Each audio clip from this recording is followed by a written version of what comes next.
In the previous example, we drafted a curb line and then gave it vertical elevations by extending a 2% cross slope from the road over to the drafted curb.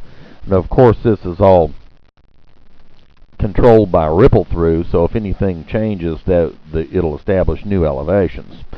Now, I have superimposed on a profile panel the center line of the road, which is the purple, this existing edge of pavement, which is coming down this way, and then as this curb line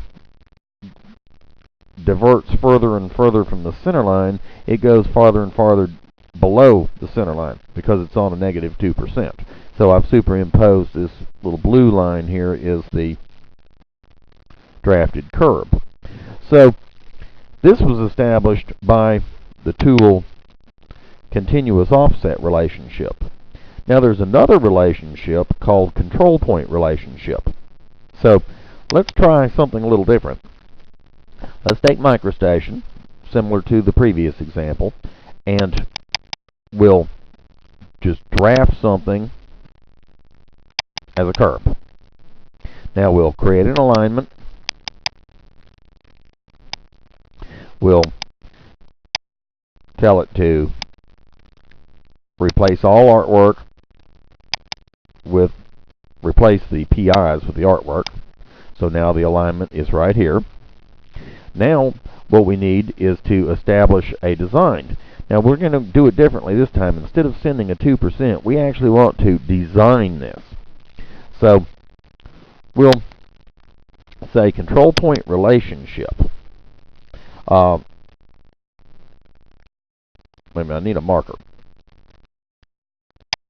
So I'm going to mark the beginning of that design. Okay. Now, we're going to give it a control point relationship. It wants to know the controlling alignment. That's the controlling alignment. It wants to know the marker where it should make its measurements. Now, what we're going to do is we're going to tell it that from here, it should measure over 2%. So we're going to go on a minus 2% grade, and we're going to let it be normal to the center of the road, so it'll measure from here over. That will establish a control point elevation. Now, let's take a look at the profile of that. So, I'm going to turn, since it's so small, I'm going to turn some of this stuff off. We'll turn off the grid and the design text and the labeling. Okay, now we're looking at a flat design, just a level design that's sitting as a projection of 2%. Now that we have this, we can change this design any way we like. So what we'll do is let's just go in and move this PVI, and we'll put it, we'll leave it station alone, but we'll put it on a minus 1% grade. So now it's on a minus 1% grade. Let's also insert a PVI. So we'll insert a PVI right here, and I don't know, let's put it like that. Okay, and maybe we'll put a little vertical curve on it. So it can't be very long. Let's put about a 20-foot curve on it. If that may be too long. No, that fits. Okay. Now, so we have a little design here. This design is floating off this control point. So if we raise and lower the center line, or if we move anything horizontally, the 2% will recompute, and we'll reestablish the control point, and we'll raise and lower this design. So let's go to this profile panel and add this alignment. Now we see this alignment has appeared, this alignment here has appeared superimposed onto our profile, and you can see our little dip in the design that we created here, and it's attached, as you see, to the, basically it's attached to the edge of this pavement because they're both at 2%. Now, let's go in and change the vertical design of the main road. So, we'll come in here, and might as well add this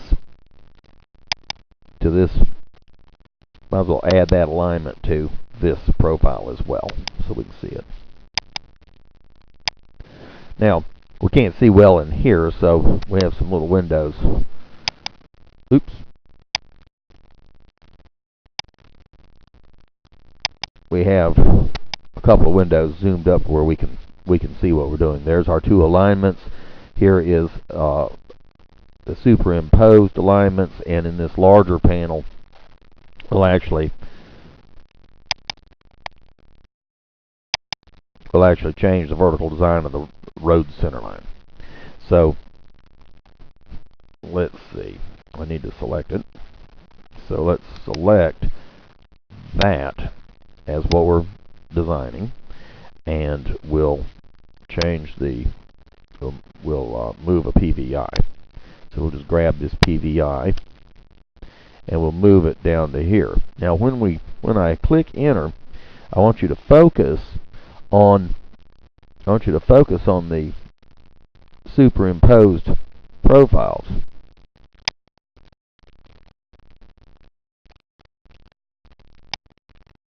Now, you see they moved down with the center of the road. Now, the first one moved, this one moved because it was a continuous projection of a 2% cross slope. This one moved because its control point moved. The rest of the design was independent based upon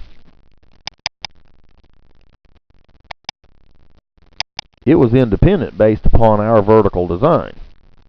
But